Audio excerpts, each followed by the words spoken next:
یعنی آپ کہیں 1000 چہرے ہوتے ہیں، کوئی ایک تو ہوتا نہیں ہے. اب اس کے پیچھے یہ دیکھیں، اس کی دلیل میں وضاحت کر دیتا ہوں کہ یہ کس قدر بھونڈی بات ہے یہ جو کی جا رہی ہے، کہ وہ کہہ رہی ہے کہ میں فسادیوں سے نپٹوں گی روتھلیسلی، اور یہ کیا اس کو سیاست میں بدل کے ٹیلی ویژن پہ یہ کہتے ہیں کہ ایک حکمران کو، یعنی کہ اس کو تو اپوزیشن کو گلے لگانا چاہیے. آپ ایک بات بتائیں، یہی لوگ ہیں جو یہ کہتے ہیں کہ دراصل مرد آہن چاہیے جس کے ہاتھ میں ڈنڈا ہو اور وہ فسادیوں کو بالکل ٹھیک کر دے. عمران خان کا شروع کا نیریٹو وہ یہی ہے کہ یہ تو سارے کرپٹ لوگ ملے ہوئے ہیں، یہ سختی کر ہی نہیں سکتے، یہ تو چور ڈاکو ہیں، یہ ایک دوسرے کو چھوٹ دیتے ہیں، یہ تو کبھی قانون نافذ کر ہی نہیں سکتے ڈنڈے سے، یعنی قانون کی حکمرانی کر ہی نہیں سکتے. یہاں پہ تو ایک بے رحم مسیحا چاہیے، یہاں پہ تو ایک بے رحم ڈکٹیٹر چاہیے جو آ کے بالکل یعنی گردنیں اتار دے، یہ کر دے وہ کر دے. خود پر رومانٹکلی اس آئیڈیا کو یہ فلوٹ کرتے رہے ہیں سال ہا سال. کبھی صدارتی نظام کا نام لے کر سامنے آتے ہیں، یہ نقاب اوڑھتے ہیں صدارتی نظام کا، ان کا مطلب وہی ہوتا ہے صدارتی نظام سے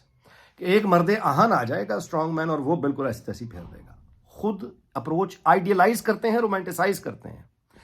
دوسری طرف سے جب ایک خاتون وزیر اعلیٰ کہتی ہے کہ میں فسادیوں کے ساتھ بے رحمی سے میں فتنے کو کچل دوں گی، تو پھر یہ کہتے ہیں نہیں، اس کو تو بہت آرام سے بات کرنی چاہیے. کیا کرے وہ؟ فسادیوں کو کیا کہے؟ ہاتھ جوڑ کے کھڑی ہو جائے. فسادیوں کو سامنے ہاتھ جوڑ کے کھڑی ہوگی، وہ پھر یہی لوگ کہیں گے کہ دیکھا عورت ہے، یہ تو ڈیل ہی نہیں کر سکتی فسادیوں سے، اس کے لیے تو ایک اسٹرانگ مین چاہیے، اس کے تو بس کی بات ہی نہیں ہے. یہ دیکھیں قانون کی دھجیاں اڑ گئیں، یہ دیکھیے چوریاں ڈکیتیاں، آگ فساد احتجاج، یہ تو حکومت ہے نہیں، اس میں تو دم ہی نہیں ہے. یہی لوگ ہیں جو کہہ رہے ہوں گے. تو یہ ہے بنیادی طور پہ یہ اس کی منافقت. ظاہر ہے کہ میں توجہ ہی دلا سکتا ہوں، فیصلہ آپ لوگوں نے کرنا ہے. آگے چلیے. یہ گندے اور غلیظ حملے ہوتے کب ہیں؟ یہ مجھے بہت خوشی ہے اس بات کی کہ آج میں کل بلکہ پڑھ رہا تھا کہ وہ عوریہ مقبول جان جیسی غلاظت، یعنی 3 سال سے کم از کم ہو گئے ہیں مجھے، میں اس پلیٹ فارم پہ اور ٹویٹر پہ اس کی غلاظت کے خلاف آواز اٹھا رہا ہوں، توجہ دلا رہا ہوں. لیکن اب اس وقت کوئی آتا تھا، لیکن اب الحمدللہ کہ کل میں نے دیکھا کہ بہت سے دوستوں نے ہاتھوں میں ہاتھ ڈال کے، عوریہ مقبول جان نے بہت گھٹیا ایک ٹویٹ کیا مریم نواز کے حوالے سے، اور اس پر جو اس کو اب تابڑ توڑ جوتے پڑ رہے ہیں سرعام، اس سے خوشی ہو رہی ہے. ایک اور رضوان رضی صاحب نے مثال کے طور پہ بہت صحیح الفاظ میں اس کو لتاڑا.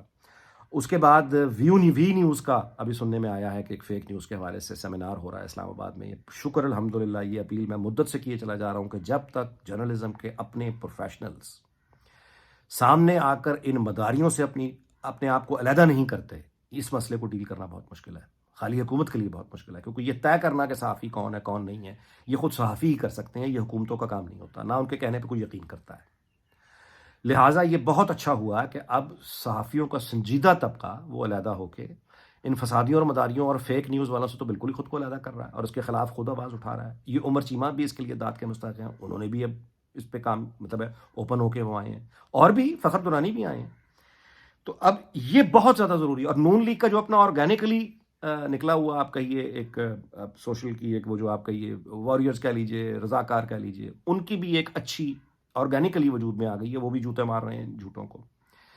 فیک نیوز، فساد پھیلانے والے، گالم گلوچ کرنے والے، جھوٹ کا دھندا کرنے والے، ویوز لینے کے لیے، ڈالرز کمانے کے لیے پورے ملک کو خطرے میں ڈالنے والے، امن و امان کو خطرے میں ڈالنے والے، عوامی سلامتی کو خطرے میں ڈالنے والے، ان لوگوں پر قانون کی حکمرانی قائم کرنی پڑے گی، ورنہ آگے راستہ کوئی نہیں ہے.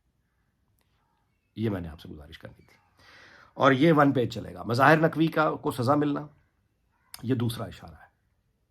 امریکی حکومت کا مریم نواز کے بارے میں سوال کا جواب دینا، وہ سوال بھی جو تھا لکھا ہوا تھا، کوئی پڑھ رہا تھا، اور جواب جو ملا امریکی وہ جو ترجمان حکومت کا، اس نے بھی لکھا ہوا جواب ہی پڑھا. یہ لکھے ہوئے جواب اور لکھے ہوئے سوال یہ ہوم ورک کے بعد ہوتا ہے، یہ اسپونٹینیس نہیں ہوتا. اس کا مطلب ہے کہ یہ سوال کروایا گیا امریکی حکومت کے ترجمان سے، جس پر اس نے جواب دیا کہ مریم نواز کا وزیر اعلیٰ بننا پاکستان کی سیاست میں سنگ میل ہے، یہ بہت امپورٹنٹ ہے، امریکہ اس کو دیکھ رہا ہے. یہ ان ملاقاتوں کا نتیجہ ہے جو مریم نواز کی ڈپلومیسی سی اور امریکی نمائشی جو یہاں ان کی پوری کارروائی دیکھ رہی گئی ہے، وہاں سے اس کا ایک آپ کہیے گواہی آ گئی ہے. یہ ہے وہ لیول جس پہ چیزیں آپریٹ ہو رہی ہیں. یہ سامنے کھڑے ہو کے اس کا مقابلہ گالم گلوچ اور فساد اور جھوٹی خبروں سے کر رہے ہیں.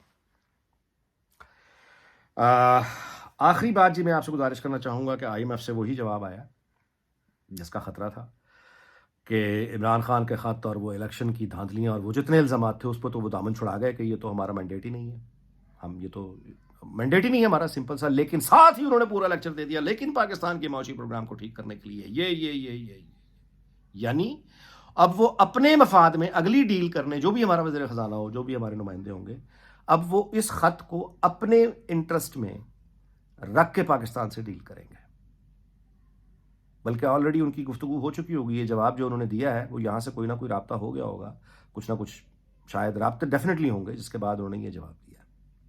اس دعا کے ساتھ کہ اللہ تعالیٰ پاکستان، اس کے تمام ہمسایوں، دنیا بھر کو شاد اور آباد رکھے. آپ سے اجازت چاہتا ہوں، اگلے ویلاگ میں ملاقات ہوگی. اپنا بہت خیال رکھیے گا. اللہ حافظ.